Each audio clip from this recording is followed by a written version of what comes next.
La Société allemande du diabète affirme que la principale cause de décès chez les patients atteints de diabète de type 2 est le cancer. Par exemple, des discussions sont en cours sur la possibilité d'abaisser le seuil d'âge auquel les femmes atteintes de diabète de type 2 peuvent commencer le dépistage du cancer du sein.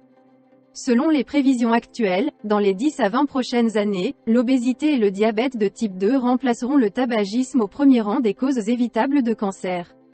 Les experts étudient les mécanismes potentiels à l'origine de la coapparition fréquente du diabète et du cancer.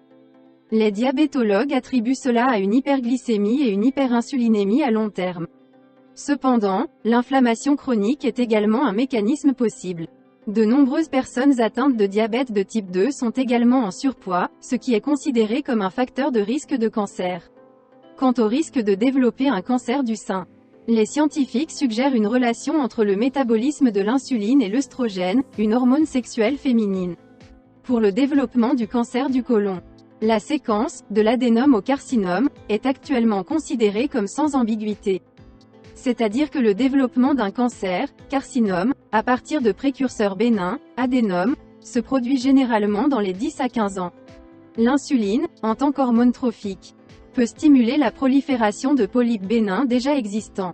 Le cancer du pancréas est également étroitement lié au diabète.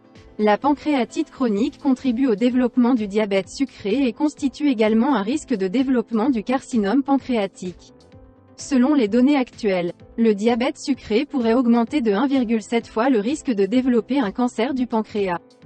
Le diabète est un facteur de risque indépendant de développement d'un carcinome hépatocellulaire, cancer du foie, basé sur une STE accent aigu ATOHE accent aigu PATITE non alcoolique. Il existe également une corrélation inverse. Si les patients cancéreux souffrent de diabète, la mortalité augmente de 30 à 50%. Il existe également un risque accru que la chimiothérapie ou la radiothérapie soient moins efficaces. De plus, certains médicaments utilisés contre le cancer peuvent provoquer une hyperglycémie et aggraver le diabète. De nombreux patients atteints de cancer ont besoin d'un régime riche en calories. C'est contre-productif pour le diabète. Le cancer du pancréas peut provoquer un état métabolique diabétique.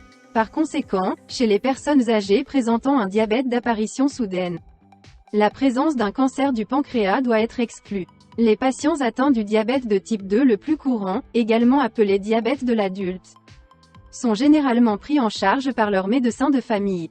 Ce n'est que si une insulinothérapie est nécessaire ou s'il existe déjà des complications qu'un médecin spécialisé dans le diabète est impliqué dans le traitement. Un spécialiste du diabète prend en charge des patients atteints de tout type de diabète. Un spécialiste du diabète traite également des affections étroitement liées au diabète, telles que les troubles du métabolisme des graisses, l'obésité et l'hypertension artérielle. Lors d'une visite chez un diabétologue, la tension artérielle, la glycémie et les examens des pieds sont surveillés afin de pouvoir ajuster le traitement en temps opportun et de manière adéquate. Les patients reçoivent des conseils en matière de médicaments et une éducation sur l'optimisation de leur régime alimentaire et l'intégration de l'exercice dans leur routine quotidienne. Pour diagnostiquer d'autres maladies, le patient est orienté vers les spécialistes appropriés. Pour nos patients internationaux, le programme optimal pour un examen général complet est le « check-up », afin d'évaluer leur état de santé et de recevoir des recommandations en peu de temps. Pour planifier des rendez-vous médicaux, veuillez nous contacter par email ou par messagerie instantanée.